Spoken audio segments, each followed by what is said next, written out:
আচ্ছা, bacteria toxin বলতে আমরা সাধারণত বিষাক্ত কিছু বুঝি, তাই না? কিন্তু ব্যাপারটা ঠিক অতটা সহজ নয়। এগুলো আসলে ভীষণ জটিল, ভীষণ ক্ষুদ্র কিছু যন্ত্রের মতো, যা আমাদের শরীরের ভেতরে ঢুকে সবকিছু তছনছ করে দেওয়ার জন্যই তৈরি হয়েছে। চলুন আজ এই আণবিক যন্ত্রগুলো কিভাবে বানানো হয় আর কিভাবে কাজ করে তার একেবারে ভেতরে ঢুকে দেখা যাক। তো প্রশ্নটা হলো, ব্যাকটেরিয়া কিভাবে এমন নিখুঁত আণবিক ঘাতক তৈরি করে?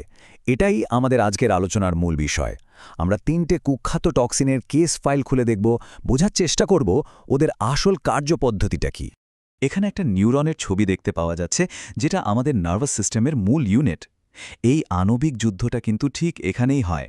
আমাদের আজকের মোস্ট ওয়ান্টেড লিস্টে আছে ৩ জন: ডিপথেরিয়া, কলেরা আর টিটেনাস টক্সিন। আর মজার ব্যাপার হলো, এদের প্রত্যেকের আক্রমণের কৌশল একদম আলাদা আর ভীষণ ভয়ঙ্কর। চলুন এক এক করে এদের কেস ফাইলগুলো খোলা যাক। আমাদের লিস্টের প্রথম কেস ফাইলটা হলো ডিপথেরিয়া টক্সিন। একে বলা যায় একজন গুপ্ত ঘাতক, যে কিনা একদম কোষের প্রাণকেন্দ্রে, মানে যেখানে প্রোটিন তৈরি হয়, ঠিক সেই কারখানায় গিয়েই হামলা চালায়। ডিপথেরিয়া টক্সিনের আক্রমণের প্ল্যানটা দেখুন, একেবারে নিখুঁত, মোট 4টা ধাপ। এটা অনেকটা একটা হাই সিকিউরিটি ভল্ট ডাকাতির মতো, যেখানে প্রত্যেকটা পদক্ষেপ একদম মাপা।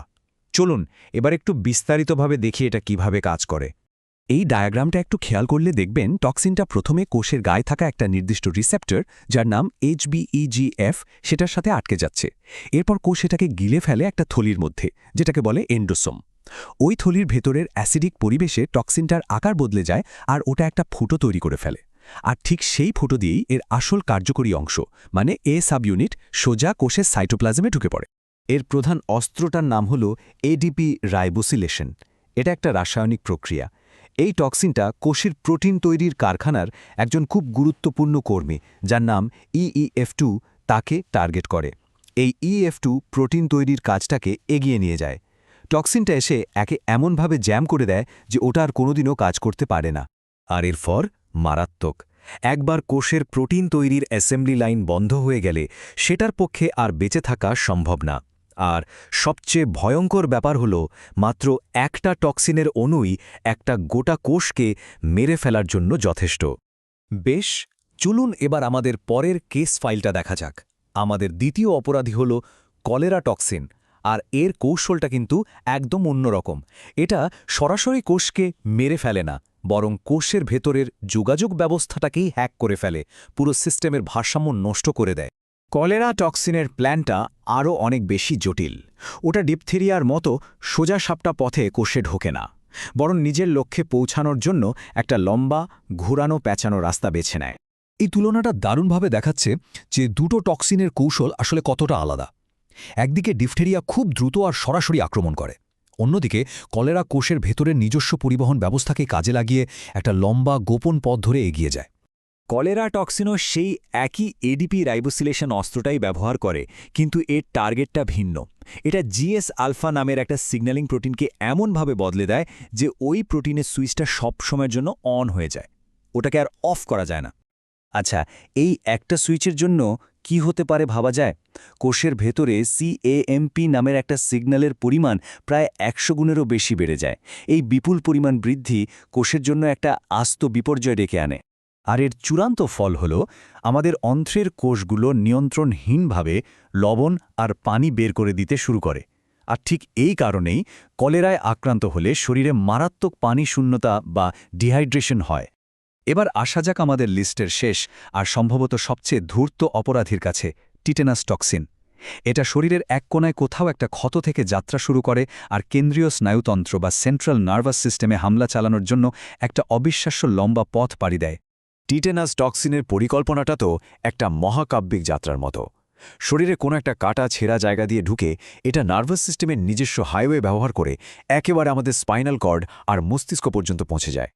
এই ডায়াগ্রামটা দেখুন, টক্সিনটা কিভাবে একটা মোটর নিউরনের শেষ মাথা থেকে যাত্রা শুরু করে নার্ভের ভিতর দিয়ে উল্টো পথে, মানে সেন্ট্রাল নার্ভাস সিস্টেমের দিকে এগোচ্ছে। এই প্রক্রিয়াটাকে বলে রেট্রোগ্রেড ট্রান্সপোর্ট। এটা আসলে শরীরের নিজস্ব পরিবহন ব্যবস্থাকেই তার বিরুদ্ধে ব্যবহার করার একটা সাংঘাতিক উদাহরণ। টিটেনাসের অস্ত্রটা হলো একটা আণবিক কাঁচি। এটা সিন্যাপ্টোব্রেভিন 2 নামের একটা প্রোটিনকে নিখুঁতভাবে কেটে ফেলে, যেটা কিনা নিউরোট্রান্সমিটার বের হওয়ার জন্য অত্যন্ত জরুরি। সহজ কথায়, এটা যোগাযোগের তারটাই কেটে দেয়। তো আসল ঘটনাটা কি দাঁড়ালো? এই টক্সিনটা আমাদের মাসল বা পেশিকে রিল্যাক্স করার জন্য যে সিগন্যাল দরকার সেই সিগন্যালটাকেই ব্লক করে দেয়। ফলে মাসলগুলো সমানে সংকুচিত হতে থাকে, কিন্তু আর রিল্যাক্স হতে পারে না।